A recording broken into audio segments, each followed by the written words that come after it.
Dimanche dernier, on a commencé à parler de ce que ça prend de devenir un disciple de Jésus-Christ. C'est sûr que dans les églises chrétiennes normales, on ne devait pas en train d'expliquer ce que c'est que d'être un disciple de Jésus-Christ, parce que si on est chrétien, on est disciple de Jésus-Christ. Mais la vérité, c'est qu'à cause de ce que l'Église s'est éloignée des enseignements fondamentaux de Jésus lui-même, il faut comme revenir sur ce qu'il a enseigné au départ et ce qu'il entendait lorsqu'il était question d'être chrétien et au sens biblique du terme, être disciple de Jésus, quoi. Et on a parlé dimanche dernier du renoncement, parce que Jésus-Christ a dit à plusieurs endroits dans la parole de Dieu, il a dit, si quelqu'un veut venir après moi, qu'il renonce à lui-même, qu'il se charge de sa croix chaque jour et qu'il me suive. Dans Luc 9, verset 23. Dans Marc, dans Matthieu, il y a les versets correspondant à cette vérité-là. Il dit, si quelqu'un veut venir après moi, qu'il renonce à lui-même, qu'il se charge de sa croix et qu'il me suive. Et il dit, si quelqu'un ne renonce pas à lui-même, il ne peut pas être mon disciple. Il y a plusieurs qui suivaient Jésus, comme on l'a vu, pour toutes sortes de raisons. Certains à cause de ce qu'il multipliait du pain. D'autres parce que là où il y avait Jésus, il y avait toujours quelque chose qui se passait. C'était pas plat d'être à côté de Jésus. Parce qu'il disait, il racontait des choses intéressantes. Il parlait du royaume de Dieu. Il parlait de la vie, de la victoire sur la mort. Il racontait des histoires en parabole qui étaient assez instructives. Alors les gens aimaient ça, être à côté de Jésus. Amen. Ils aimaient ça, être à côté de Jésus. Et Jésus-Christ, un jour cependant, il s'est retourné parce qu'il y avait toute une foule qui le suivait. Et il a dit, si quelqu'un veut venir après moi, ou si quelqu'un veut être mon disciple, il faut qu'il renonce à lui-même, qu'il se charge de sa croix et qu'il me suive. Donc on a parlé du renoncement la dernière fois. Et on a bien expliqué que lorsque le Saint-Esprit nous demande de renoncer à nous-mêmes, ce n'est pas à nous-mêmes en tant que personnes recréées par Jésus-Christ. Ça, c'est en guise de rappel. Mais il nous demande à renoncer à nous-mêmes en tant que personnes qui avaient acquis des habitudes lorsqu'on ne connaissait pas Jésus, acquis des habitudes qui, même lorsqu'on devient chrétien, ont tendance à vouloir nous rouler, ont tendance à vouloir nous dominer. Okay? Et donc ces habitudes-là, on doit bien faire de les identifier pour les démanteler. Parce que Jésus dit, si tu veux venir après moi, il faut que tu renonces à ces choses qui sur toi régnaient lorsque tu ne me connaissais pas encore. Et on a vu que ce n'était pas parce qu'il était contre nous, mais c'était bien parce que toutes ces choses-là étaient comme des portes ouvertes pour permettre à Satan de régner sur nous. Et Jésus disait, Satan vient pour régner lorsqu'il était à Gethsémani, mais il n'a rien en moi. Et quand Satan n'a rien en toi, il ne peut rien faire. Mais s'il a quelque chose en toi, des portes ouvertes à cause de la désobéissance, c'est sûr, il peut faire plein de choses. Amen. Matthieu 28, versets 18 à 20. Jésus s'étant approché leur parla ainsi. Tout pouvoir m'a été donné dans le ciel. Allez, faites de toutes les nations des disciples, les baptisant au nom du Père, du Fils et du Saint-Esprit, et enseignez-leur à observer tout ce que je vous ai prescrit. Et voici, je suis avec vous tous les jours jusqu'à la fin du monde. Jésus dit, quelque temps après, avant son ascension, il dit, allez, faites de toutes les nations des disciples. Pourquoi Jésus a-t-il besoin de disciples? Pourquoi Jésus-Christ, lorsqu'il était sur la terre, il a fait des disciples, et au moment de s'en aller, il dit à ses disciples, faites des disciples et enseignez-leur à observer tout ce que je vous ai appris. Pourquoi? Parce que c'est la méthode de Dieu pour accélérer, ça c'est ce que je pense, la venue de son royaume sur la terre. C'est-à-dire la duplication. Que Jésus-Christ se duplique en nous, c'est la méthode de Dieu pour accélérer la venue du royaume de Dieu sur la terre. Il faut dire qu'avant que Jésus ne vienne, la terre qui était avant la possession d'Adam est passée sous la domination de Satan. Et depuis 4000 ans, avant que Jésus ne vienne, Satan est le nouveau roi de la terre. Et comme il est écrit dans la parole de Dieu, 1 Jean 5, verset 19, le monde gît sous lui. Il domine littéralement. Et les gens étaient sans puissance devant Dieu. Mais lorsque Jésus-Christ naît et que les anges se mettent à chanter dans la campagne, et que les bergers entendent ce qu'ils chantent, il dit, paix sur la terre pour les hommes, parce que Jésus-Christ est venu. Il n'y avait pas de paix, mais parce que Jésus-Christ vient au nom de Dieu, parce qu'il vient avec la lumière et que les ténèbres sont obligées de partir, c'est la paix. Et Jésus-Christ, dès le début de son ministère, il fait des disciples parce qu'il veut se dupliquer en eux. Il veut des hommes et des femmes qui sont totalement imprégnés de cette parole et de sa façon de faire et qui sont capables de le représenter de façon parfaite. C'est ça, des disciples. Donc avant de partir, il dit, allez et faites des disciples, trouvez des hommes et des femmes que Dieu appelle et expliquez-leur le projet de Dieu pour eux, à savoir que Jésus-Christ en eux se duplique en sorte qu'ils soient complètement imprégnés de Jésus lui-même, de sa parole, de ses enseignements, à tel point que lorsqu'ils vont parler et marcher et faire les choses, les gens ne vont pas voir la différence entre eux et Jésus. Amen. Et lorsqu'il était sur la terre, Matthieu 10, versets 7 à 8, il envoie ses disciples, il dit, allez prêcher et dites, le royaume des cieux est proche, guérissez les malades, ressuscitez les morts, purifiez les lépreux, chassez les démons, vous avez reçu gratuitement, donné gratuitement. Et c'est ça l'intention de Dieu, d'arriver à dupliquer Jésus-Christ dans chacun de nous, en sorte qu'on soit totalement imprégné de sa personne au point où, lorsqu'il nous envoie, la mort fuit devant nous. Il est venu détruire les œuvres du diable. Il a l'intention de le faire à travers toi et moi. Hier soir, j'ai regardé une vidéo. J'ai fait le témoignage de la guérison d'une jeune fille qui avait souffert pendant 3 années de l'asthme. Et lorsqu'elle avait ces crises d'asthme, c'était horrible, c'était terrible. Je ne sais pas si vous connaissez, c'est quoi l'asthme là? C'est une maladie qui vous rend comme incapable de respirer confortablement. Et s'il y a ou de la fumée ou si l'air n'est pas pur, en tout cas, quand il y a de la crise, c'est comme si tu vas passer. Parce que tu ne peux pas respirer comme il faut. Tu étouffes littéralement. Tu étouffes parce que tu n'es pas capable de respirer. Alors elle était comme menacée par cette maladie-là. Et les médecins lui avaient donné un nébuliseur. Le nébuliseur, c'est comme un pulvérisateur qui permet d'obtenir un nuage de substances médicamenteuses constituées de très fines gouttes. Alors elle porte un masque sur son nez, elle parle à la machine. Et c'est la façon pour elle de respirer normalement. Parfois, il fallait qu'elle garde ce masque-là sur son visage pendant des jours et des jours et des jours, tellement sa maladie était sévère, ou la maladie qui était sur elle était sévère. Alors, je regardais le témoignage de sa guérison, et le disciple de Jésus-Christ qui faisait le ministère lui a imposé les mains sur la tête en prenant autorité sur la source de la maladie. La jeune fille était assise sur une chaise. Et il prenait autorité au nom de Jésus.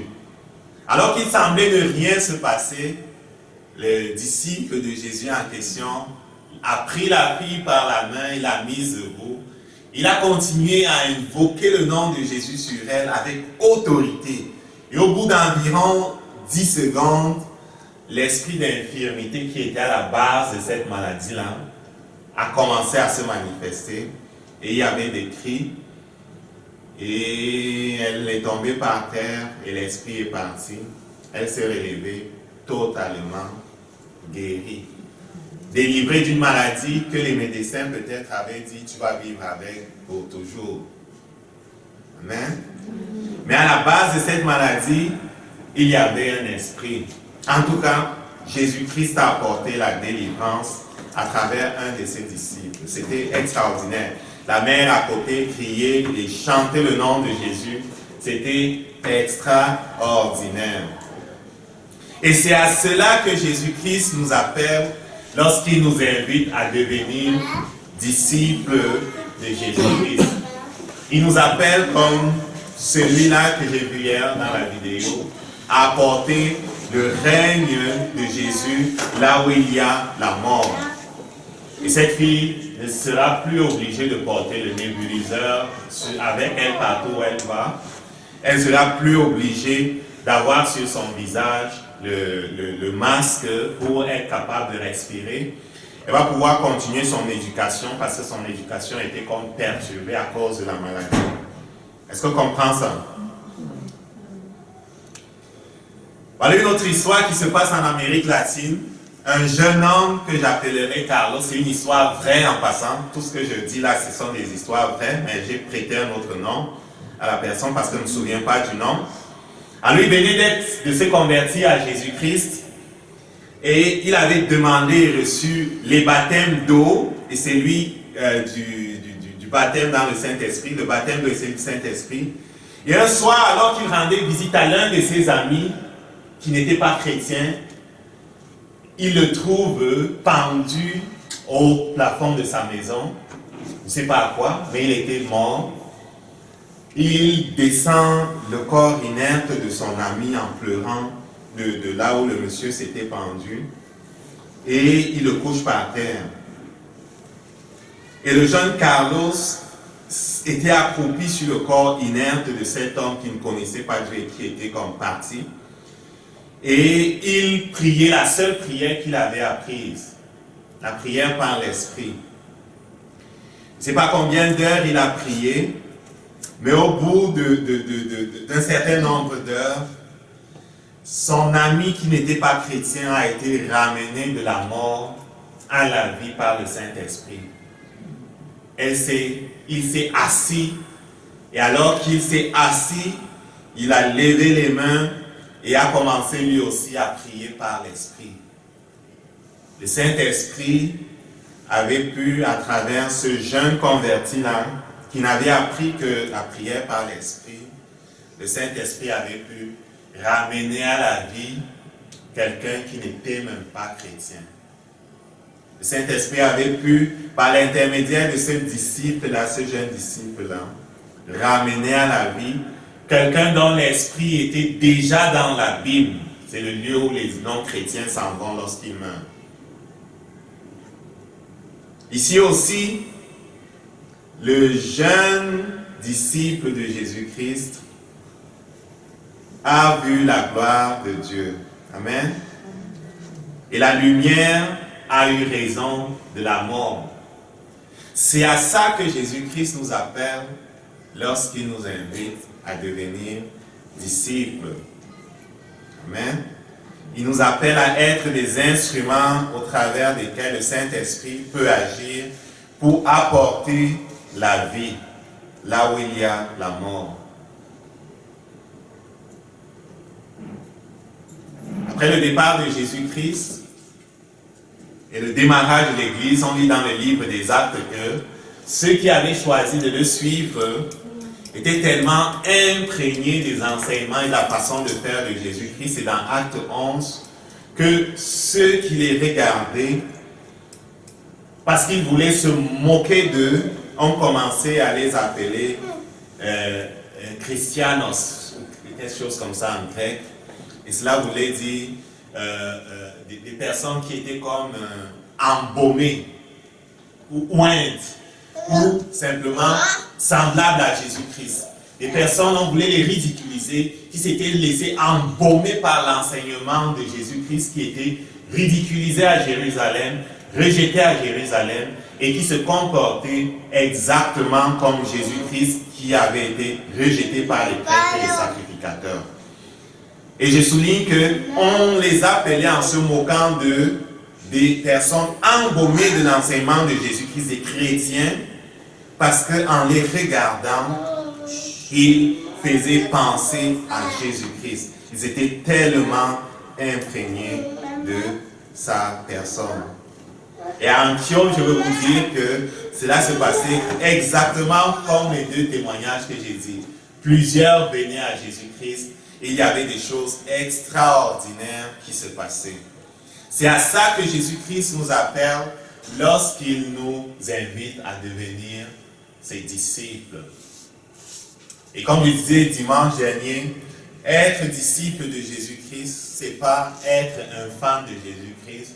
C'est pas être simplement d'accord avec les enseignements de Jésus-Christ parce qu'il est pour la justice et non pour l'injustice, parce qu'il est pour le bien et non pour le mal, parce qu'il parle de partage et non d'égoïsme, parce qu'il parle des valeurs que la société en général aime. C'est pas ça. Être disciple de Jésus-Christ selon ses paroles lui-même, c'est un appel à le représenter. Et donc cela prend que l'on renonce à nous-mêmes, qu'on se charge de notre croix et qu'on le suive. Et aujourd'hui, on veut voir ce que cela veut dire de porter sa croix. Je ne sais pas si comment dire ça? Je ne sais pas si ça vous charme d'être vraiment imprégné totalement de Jésus au point d'être un instrument dont le Saint-Esprit se sert. Je ne sais pas si c'est quelque chose qui vous attire. En tout cas, c'est quelque chose que Dieu nous propose. C'est quelque chose qui m'attire. Je peux vous dire que je suis comme omnibulé par ça. Être ce que Dieu dit que je peux être ou ce que Dieu veut que je sois. Il n'a pas besoin des fans, il n'a pas besoin des gens qui suivent Jésus à distance, il n'a pas besoin des gens qui disent qu'ils sont pour Jésus, mais qui font leur propre affaire. Il a besoin des gens qui sont totalement à Jésus-Christ. Et quand tu es totalement à Jésus-Christ, contrairement à ce que l'on pense, ce n'est pas niaiseux. Hey, un mort qui ressuscite, des choses qui se passent, c'est-tu le fun? Je te dis que c'est le fun. Mais Jésus a dit, pour être à ce niveau utilisé par le Saint-Esprit, il faut passer par des étapes. La première, tu dois renoncer à toi-même. La deuxième étape, il faut porter sa croix. Le terme croix en grec fait penser à... En fait, la croix, c'est un instrument de châtiment. C'est un instrument... c'est l'instrument du châtiment le plus cruel qui était connu au temps où Jésus vivait. Il existait depuis le temps des Grecs et des Romains, et même des Phéniciens. Et il a été largement utilisé jusqu'à... emprunté aux Grecs et aux Romains, depuis le temps de Constantin le Grand.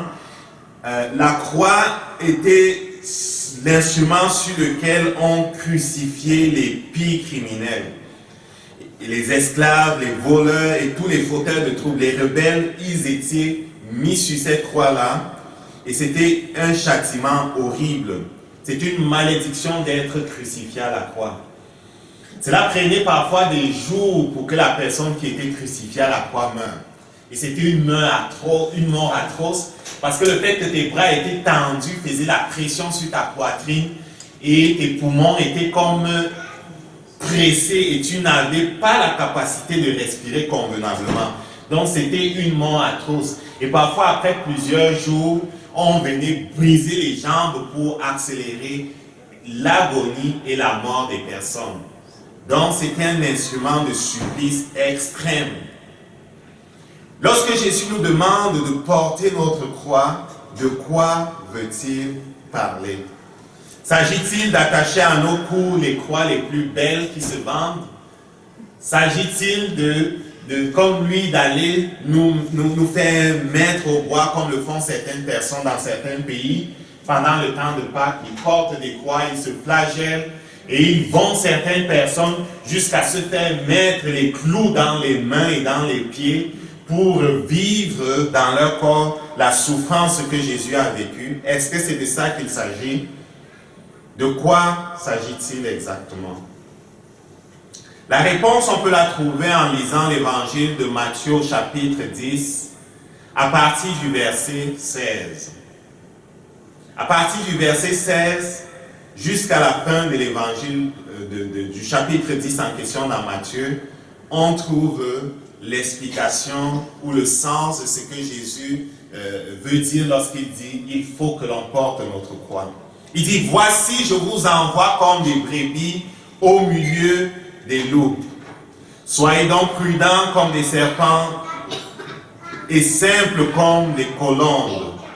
Mettez-vous en garde contre les hommes, car ils vous livreront aux tribunaux, ils vous battront de verges dans leurs synagogues, vous serez menés à cause de moi devant les gouverneurs et devant les rois pour servir de témoignage à eux et aux païens. Mais quand on vous livrera, ne vous inquiétez pas de la manière dont vous leur parlerez, de ce que vous direz. Ce que vous aurez à dire vous sera donné à l'heure même. Car ce n'est pas vous qui parlerez, c'est l'Esprit de votre Père qui parlera en vous.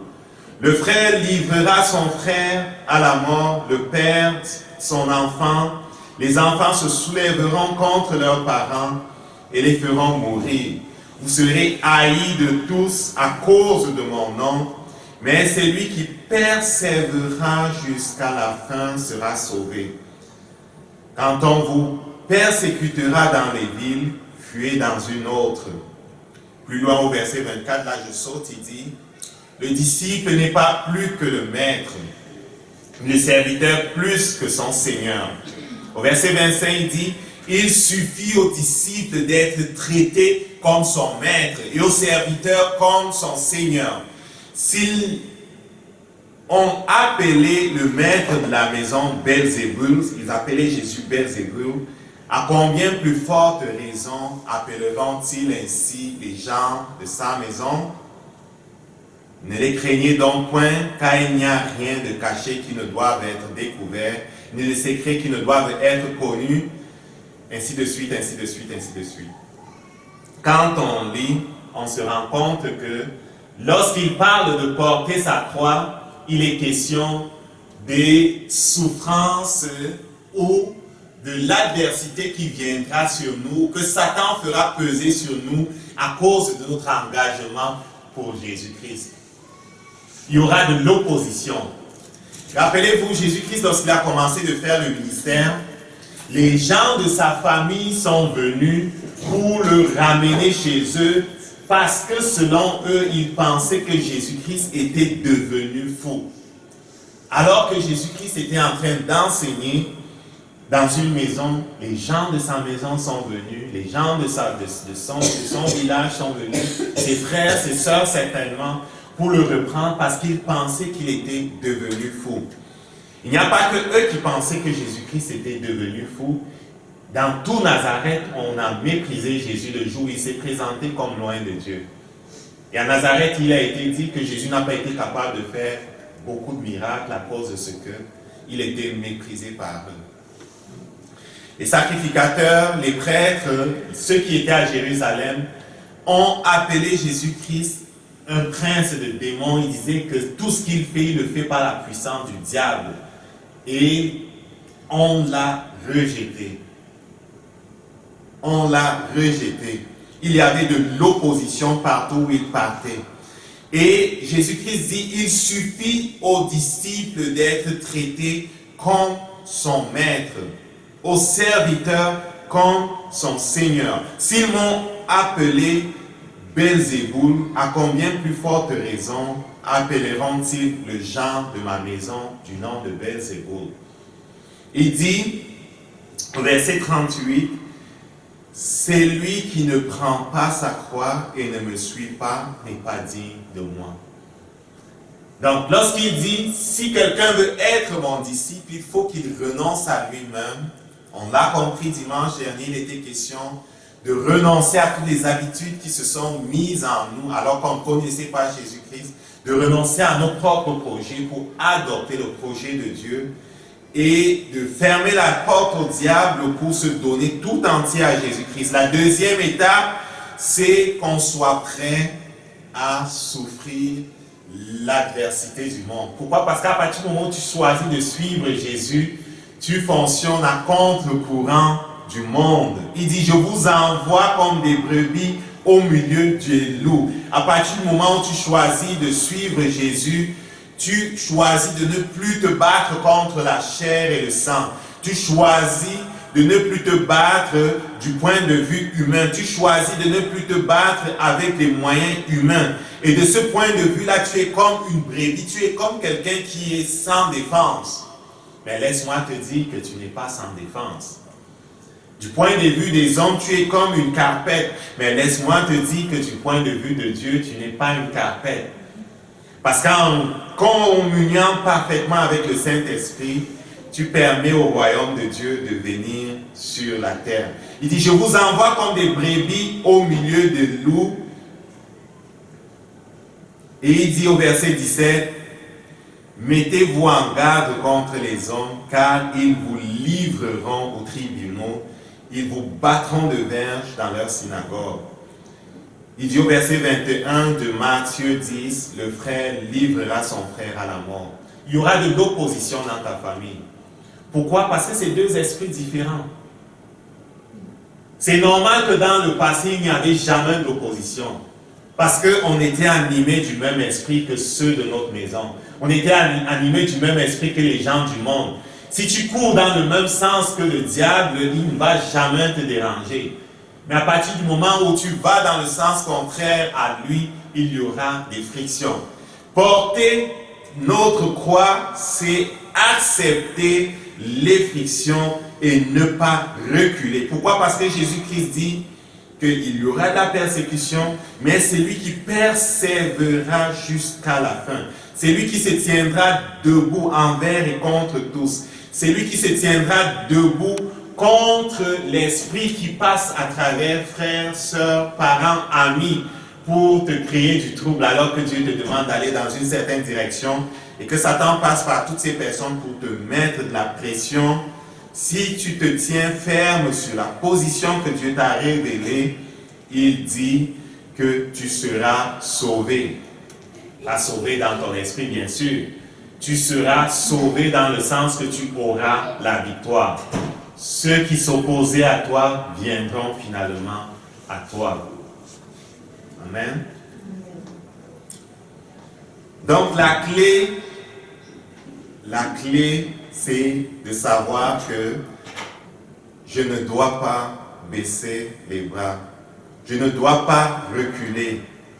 Parce que Jésus-Christ a dit, à partir du moment où tu choisis de me suivre, tu as en fait choisi de partager ce que je vis. Est-ce que tu sais qu'aujourd'hui encore, à travers le monde, Jésus-Christ connaît le rejet?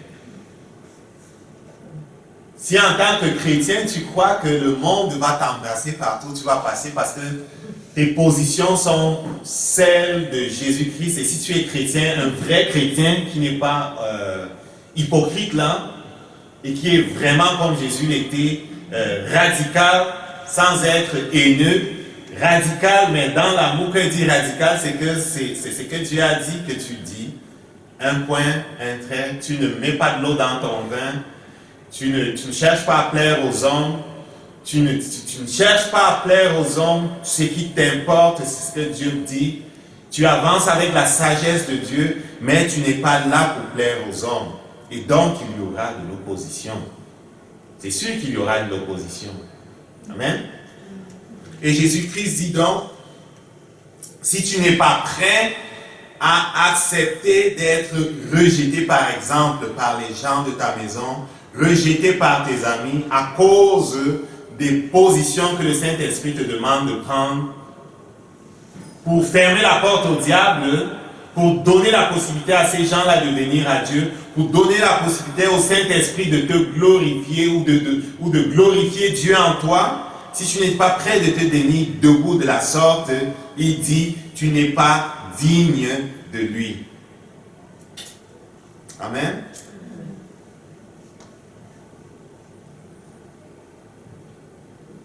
Je ne sais pas si ça vous décourage. Non. Hein? Je ne sais pas si ça vous décourage. vous voulez encore être disciple? Hein? Est-ce que tu veux toujours avancer? Jésus a dit, je suis le chemin, la vérité, la vie. Quand je réfléchissais à ça, le Saint-Esprit me disait, parle-leur, dis-leur, c'est quoi que je recherche. En comparaison au prix à payer, ils n'hésiteront pas.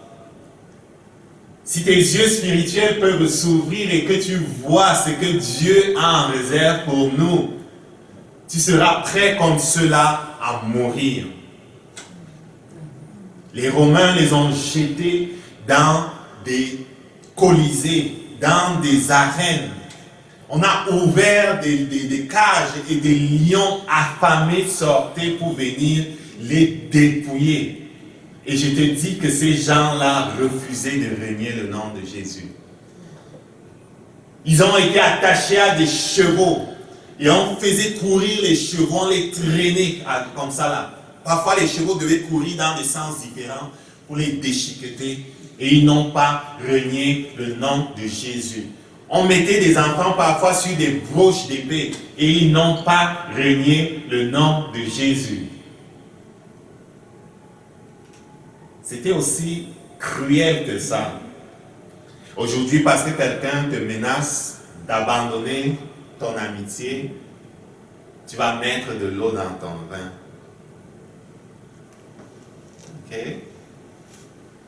Jésus-Christ dit, Matthieu 10, verset 38, « Celui qui ne prend pas sa croix et qui ne me suit pas n'est pas digne de moi. » Il dit, il suffit aux disciples d'être traités comme son maître. Si on m'a appelé démon, ils vont vous appeler démon. Ils vont t'appeler fou. C'est une folie. Tu es fou, tu fais quoi? Certains vont te dire que mais on ne peut pas être saint. Certains vont te dire qu'on ne peut pas vivre une vie comme ça au XXIe siècle. Mais ce dont il est question, c'est de se positionner pour que le Saint-Esprit puisse, comme je l'ai dit au début, ramener les gens à la vie. Un jeune converti, il ne savait que prier en langue. Il entre chez son ami, il le trouve pendu. Cette personne n'était même pas chrétienne. Heureusement, il n'y avait pas le 911 dans ce pays-là. Il aurait appelé rapidement pour qu'on vienne ramener le corps et la police, je ne sais plus qui. Il descend le corps de son ami et il fait la seule prière qu'il connaît pendant des heures et des heures et des heures. Il n'appelle pas le 911. C'est sûr, le Saint-Esprit était sur lui. Mais comment le Saint-Esprit peut dominer quelqu'un et le pousser à faire des choses si la personne n'est pas sur le terrain de l'obéissance, si la personne n'est pas sur le terrain de la consécration, si la personne n'est pas morte au monde, si la personne n'est pas vendue à Jésus-Christ? En général, les gens vont dire, mais qu'est-ce qu'on va dire? Qu'est-ce qu'on va dire? Si on vient me trouver ici, qu'est-ce qu'on va dire? Qu'est-ce qu'ils vont dire? Qu'est-ce que j'ai fait? Pourquoi tu n'as pas appelé la police? Pourquoi tu n'as pas fait ça? Il a été poussé par le Saint-Esprit, c'est sûr. Il ressentait quelque chose dans son cœur qui disait, n'appelle pas. Prie de la prière que tu as connue. Et quelque temps après, le mort s'assoit et lève les mains et commence à parler en langue. Il n'a pas fui, je te dis. Parce qu'il priait pour qu'il se passe quelque chose. Et il s'est passé quelque chose. Et Jésus dit, à cause de ce que tu vas me suivre, et si tu me suis vraiment, il y aura de l'opposition. À commencer dans ta maison, on va t'appeler fou. Parce qu'ils m'ont appelé fou. S'ils ne l'ont pas encore fait, continue, ils vont t'appeler fou. Ils vont t'appeler fou. Ils vont dire tu es possédé, je ne sais pas quoi. C'est fait laver le cerveau. Tu t'es fait laver le cerveau. Tu es une carpette et je ne sais plus quoi. On est décroché de la réalité. Tu es décroché de la réalité. Mais Jésus-Christ dit, toutes ces choses vont venir contre vous parce que je vous envoie dans un monde qui m'a rejeté et qui me rejette à longueur de journée. Mais il dit, ne t'éloigne pas de moi, ne refuse pas de connaître mon sort, parce que c'est le sort de ceux qui servent Dieu. Satan essaiera toujours de fermer les portes que Dieu ouvre. Tu es une porte que Dieu a ouverte dans ce monde à travers laquelle le Saint-Esprit veut passer pour faire des choses. Jésus-Christ est venu pour détruire les œuvres des ténèbres. L'enjeu est tellement grand. Satan s'évertue de fermer les portes. Comment? En faisant en sorte que tu refuses de renoncer à tes vieilles habitudes. En faisant en sorte que tu lui gardes plein de portes ouvertes dans ton âme. En faisant en sorte que tu ne sois pas comme Jésus, sans aucun crochet de Satan dans ta vie. Il fait en sorte que tu sois attaché à ton ancienne façon de voir et de faire les choses. Mais Jésus dit, première étape, renonce à ça, ferme les portes à Satan. Deuxième étape, attends-toi à être appelé fou et rejeté par les gens. Attends-toi à connaître l'adversité, que cela ne t'impressionne pas. Parce que si tu te tiens debout et que tu résistes jusqu'à la fin, Satan qui fait pression contre toi à travers les situations, à travers les gens, parce qu'il veut fermer la porte que j'ai ouverte dans le monde, parce qu'il veut fermer et bloquer les bénédictions que je vais amener dans ton environnement et autour de toi, et même dans la vie des personnes qui se moquent de toi et qui te rejettent à ce moment-là, parce qu'il veut complètement te couper de tout pour que tu n'aies aucune influence. Jésus dit, reste, persévère jusqu'à la fin parce que ta persévérance va sauver des gens, ta persévérance va permettre au Saint-Esprit d'agir. Jésus dit, tiens-toi avec moi parce que c'est la façon de faire. Mais beaucoup, est-ce que vous savez, reculent. Beaucoup reculent. Dit que je ne savais pas que c'était comme ça la vie chrétienne. Le jeune homme avait vu Jésus faire des choses extraordinaires, il avait été séduit. Il est venu, il a dit, je veux te suivre. Jésus-Christ qui avait la capacité de voir dans les cœurs, se rend compte que cet homme-là a pour Dieu son argent. Il ne voulait pas l'appauvrir. Il lui dit, va, vends tout ce que tu as, donne-le aux pauvres, viens et suis-moi. Le jeune homme a dit, voilà un peu une autre idée forte. C'est trop dur, je ne peux pas. Il s'est en allé tout triste. Il voulait vraiment suivre Jésus, mais il ne voulait pas renoncer à lui-même. Mais je peux te garantir, Jésus ne voulait pas l'appauvrir. Jésus ne voulait pas l'appauvrir. Jésus voulait l'enrichir. Parce que Jésus a dit, il n'y a personne qui aura laissé dans ce monde n'importe quoi pour me suivre. Il n'y a personne qui ne va pas retrouver dans ce monde-ci, dans cette vie-ci, le centuple de ce qu'il aura mis de côté, que ce soit des amis, que ce soit un travail, que ce soit les ressources financières, parce que finalement, ce n'est pas le travail, c'est des ressources financières. Il dit, tu vas retrouver dans ce monde-ci le centuple, mais avec les persécutions. Parce que les gens vont continuer de te combattre. Tant que tu es dans ce monde-ci, Satan va te combattre. La Bible dit, celui qui veut servir fidèlement Jésus sera persécuté. Et c'est ça la croix. La croix à porter, c'est l'acceptation de ce que, parce que Jésus-Christ a été rejeté par le monde, toi aussi tu seras rejeté par le monde. Je ne dis pas qu'on recherche le rejet, mais je dis ne t'étonne pas qu'il te rejette, parce que si tu ressembles vraiment à Jésus, on va te rejeter. Le monde gouverné par Satan et les démons qui les habitent ne veulent pas de Jésus.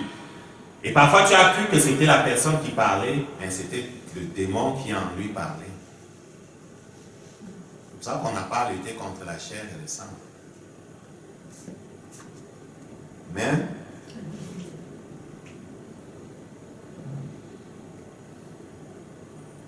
si quelqu'un veut venir après moi, qu'il renonce à lui-même. Si tu n'as pas renoncé à toi-même, il ne te sera pas possible de résister lorsqu'on va t'insulter, lorsqu'on va te mépriser. Il ne te sera pas possible de te tenir debout lorsqu'il y aura de l'adversité. Parce que tu seras vivant. Amen. Mais si tu as renoncé à ta réputation, si tu as renoncé à tout ce qui peut, à toutes ces choses par lesquelles Satan attache les gens, le status en anglais, on dit ça, comment ça s'appelle? La notoriété, ce qu'on pense de toi. Ok? Okay? Si tu as renoncé à toutes ces choses-là et que ce qui t'importe, c'est ce que Dieu pense de toi, et que tu n'as pas peur de souffrir le rejet et les persécutions, tu vas voir la gloire de Dieu. C'était le cas pour Paul. Paul avait accepté de connaître l'adversité, de suivre Jésus-Christ, quoi qu'il arrive. Et dans Galates 2, verset 20, il explique très bien ce que c'est que d'être un disciple. J'ai été crucifié avec Christ. Je suis mort, je ne vis plus, j'ai été crucifié avec Christ. Il dit, si je vis, ce n'est plus moi qui vis, c'est Christ qui vit en moi. Et partout où Paul est passé, dans toutes les villes où Paul est passé, il était persécuté. Satan s'est arrangé pour que dans toutes les villes où Paul est passé, les gens se levaient contre lui et on voulait le tuer. Partout où il passait, il y avait de l'opposition. Mais il y avait des gens qui venaient aussi à Jésus-Christ. Cela n'impressionnait pas Paul, il continuait d'avancer. Pourquoi? Parce que comme il a bien dit, pour lui, à cause de la croix de Jésus-Christ, à cause de ce que Jésus-Christ lui a proposé, à cause de ce que Jésus-Christ était en train de faire à travers lui, il était mort pour le monde et le monde était mort pour lui. Et lorsqu'on parle dans l'évangile, dans les épîtres de l'écharde qui était dans Paul, certains gens ont cru que Paul était malade et qu'il était aveugle et qu'il avait ci et ça. En fait, c'était de ça qu'il était question. C'était ce démon qui suivait Paul partout pour créer des problèmes. Il était suivi par toutes sortes d'esprits qui créaient des problèmes pour l'empêcher d'avancer. Mais à aucun moment, il n'a reculé. C'est ça, porter notre croix. Et Jésus dit, chaque jour, il faut que tu sois prêt à accepter le rejet, à accepter l'incompréhension, à accepter de l'opposition, pas comme une fatalité, pas comme quelque chose qui ne va pas changer, c'est pas ce que je suis en train de dire, mais comme quelque chose de normal parce que Satan veut fermer la porte que tu es, parce que Satan veut que tu recules. Est-ce qu'on comprend ça? C'est normal que les démons se lèvent dès le matin et cherchent à te faire tomber et créent toutes sortes de problèmes. Mais Jésus-Christ dit, si chaque jour tu acceptes qu'il y aura de l'opposition, mais que tu reconnais ma présence à tes côtés et que tu persévères dans la communion avec moi, dans le combat spirituel, dans l'invocation de mon nom, dans toutes les situations où il y a de l'opposition, tu auras certainement la victoire. Parce que le nom de Jésus est au-dessus de tout nom. Par contre, si tu dis c'est trop difficile et que tu t'assois, tu viens de permettre à Satan d'avoir la victoire. Amen. Le disciple n'est pas plus que le maître, ni le serviteur plus que son Seigneur. Il suffit au disciple d'être traité comme son maître et au serviteur comme son Seigneur. S'ils ont appelé le maître de la maison Belzéboul, à combien plus forte raison appelleront-ils ainsi les gens de sa maison? Ne les craignez donc point. Ne les craignez pas. Ne craignez pas les situations difficiles. Ne craignez pas de décevoir les gens par les positions que le Saint-Esprit vous donne. Ne craignez pas de décevoir les gens. Parce qu'en vous tenant sur la vérité, vous gardez la porte ouverte. Et ces gens qui sont aveuglés auront la possibilité par le Saint-Esprit de venir à la vie. Par contre, si tu flanches, si tu mets de l'eau dans ton vin, si tu abandonnes le Saint-Esprit, si tu abandonnes Dieu, le Saint-Esprit ne peut pas se servir de toi de la façon dont il s'est servi de Jésus. Amen. Donc, devenir disciple de Jésus-Christ, c'est vraiment quelque chose d'extraordinaire parce qu'il nous appelle à être les représentants de Jésus-Christ. Cela coûte un prix, mais je suis prêt à payer le prix et Jésus nous invite à ne pas avoir peur de payer ce prix-là. Il y a une femme qui s'appelait Catherine Coleman. Elle avait un ministère extraordinaire.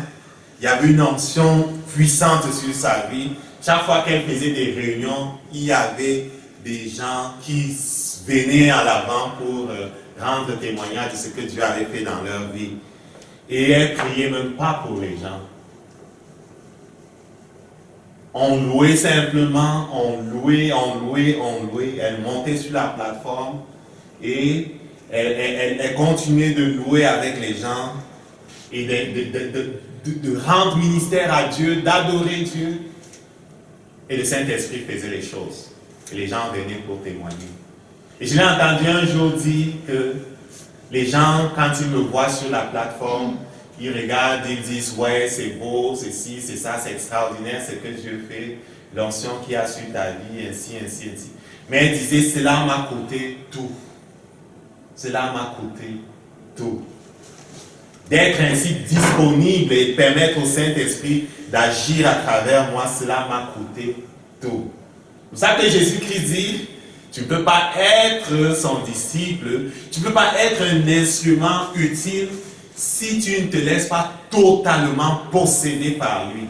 Si tu ne fermes pas toutes les portes. Satan va te faire croire que c'est niaiseux de fermer toutes les portes. Mais je peux te dire que c'est extraordinaire de voir Satan reculer.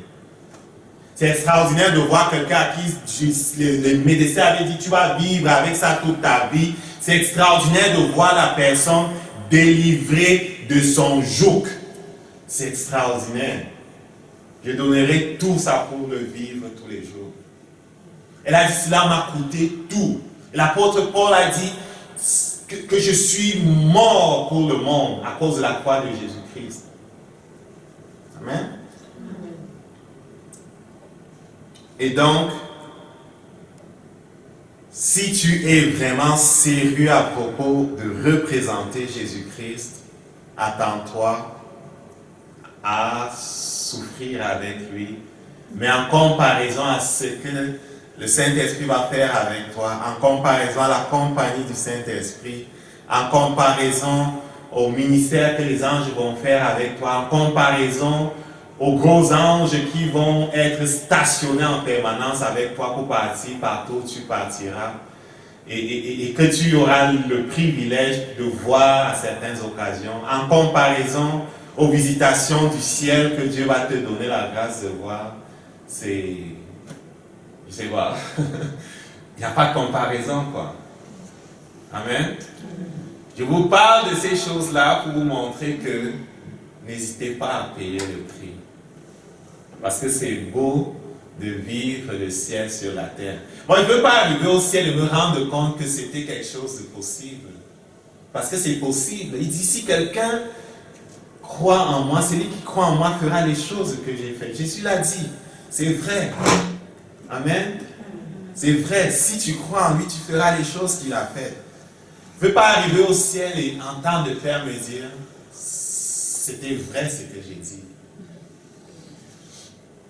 Et voir qu'effectivement, il avait prévu que l'on fasse toutes ces choses-là, mais parce qu'on était attaché à certaines choses, le Saint-Esprit n'a pas pu se servir de nous. Mais, on va se lever debout et demander que chacun de nous examine sa vie.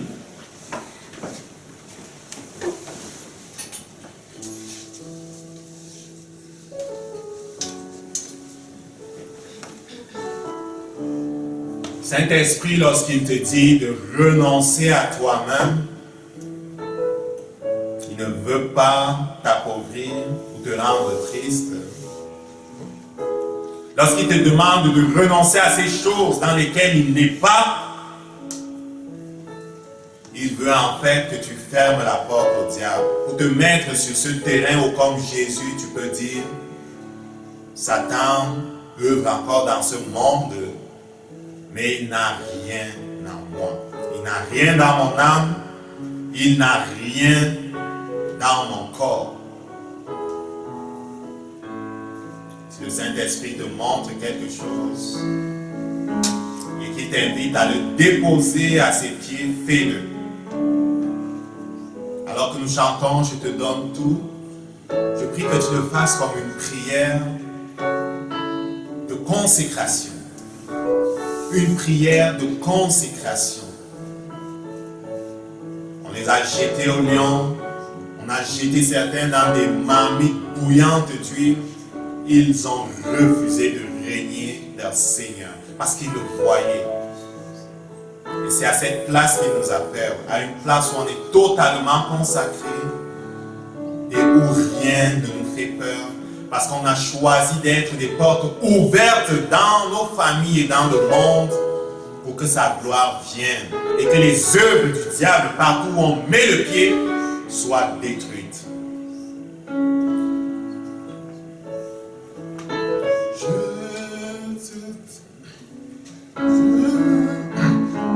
Je te donne mon cœur, chante-le.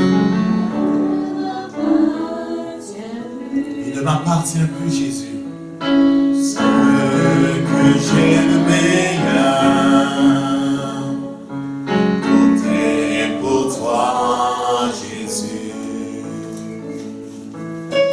Un parfum de valeur sur toi est répandu. C'est l'offrande de mon cœur. Je suis à toi, Jésus. Prends mon cœur, je te donne tout. Prends ma vie, me voici, je te donne tout. Mon cœur est à toi, tout à toi. Mon cœur est à toi, tout à toi.